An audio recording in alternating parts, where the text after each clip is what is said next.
Once again, multi-talented social activist and civil rights leader Paul Robeson described it best when he stated, "We realize that our future lies chiefly within our own hands. We know that neither institution nor friends can make a race stand unless it has strength in its own foundation. That races, like individuals, must stand or fall by their own merit.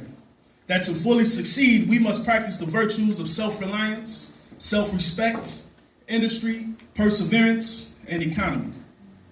So do we not see an apparent need for these virtues? A people fervently in need of the characteristics of self-reliance, self-respect, industry, perseverance, and economy. Are we not a people starving for such in the midst of a social and political famine?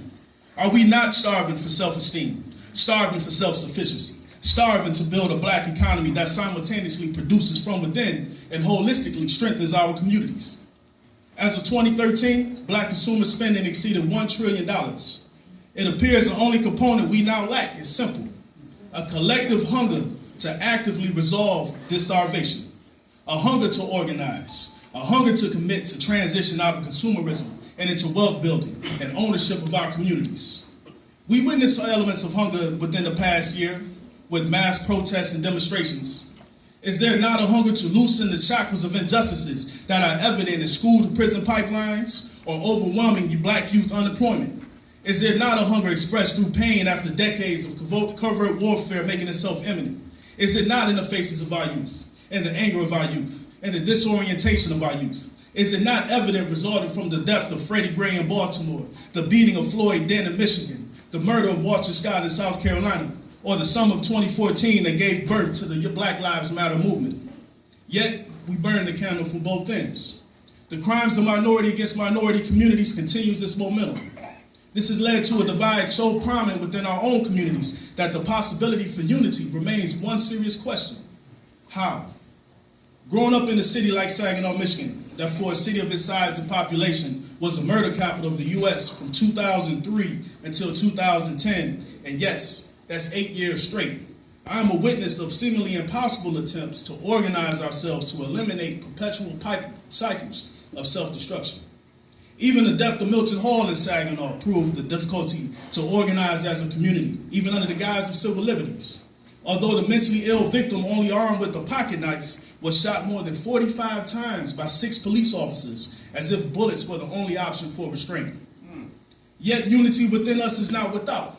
Instead, propaganda of psychological warfare has manifested itself within us. Sure, we can contribute to major profits of Nike, Apple, VH1, or Fox, allowing them to disgrace us on one end while entertain us on the next. Sure, we can love the cocoa and accept these philosophies as innocent and undamaging, but as I work with youth, I see how quickly they shun knowledge of their greater internal selves, but can turn up real quick for the cocoa or world star hip hop.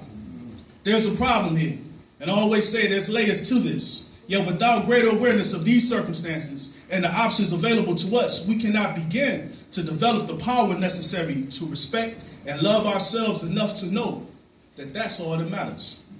So, I ask, in the midst of this famine, are you hungry? Are you hungry for change? Are you hungry to challenge yourself creatively and financially?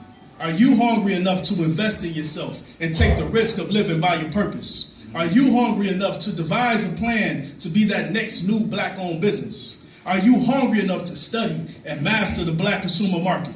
Hungry enough to make the items we use or sell the products we buy? Are then hungry enough to solely support our own businesses? Are you hungry enough to ensure these businesses impact the betterment of our communities?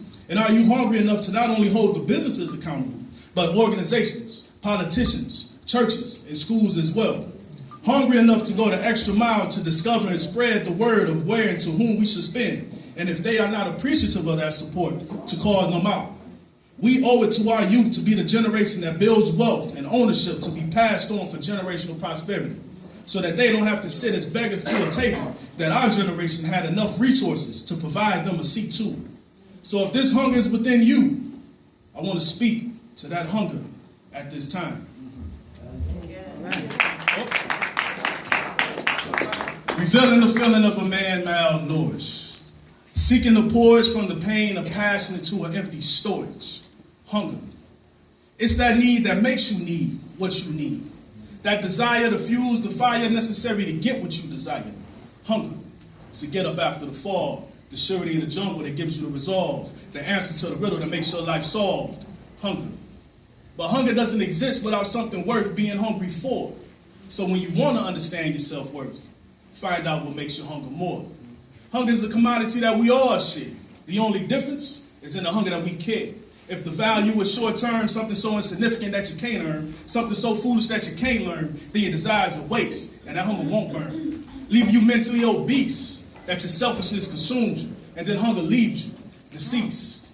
Hunger is like breathing, necessary to take in and then mandatory to find its way leaving, meaning you have to give to get, and hunger is a component that doesn't let you sit and waste by what others get out that they can get. See, hunger keeps you fit. It's the drive to get up to go, even the risk to jump and dive in the past that you may not know, but hunger is what makes you grow until you get confident, and then that hunger inside you will have to show.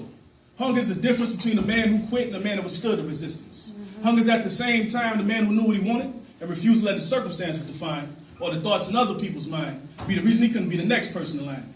In order to reach that goal, pain is required. But the benefit of a hungry man is when the pain of his hunger is higher. Stay hungry, y'all.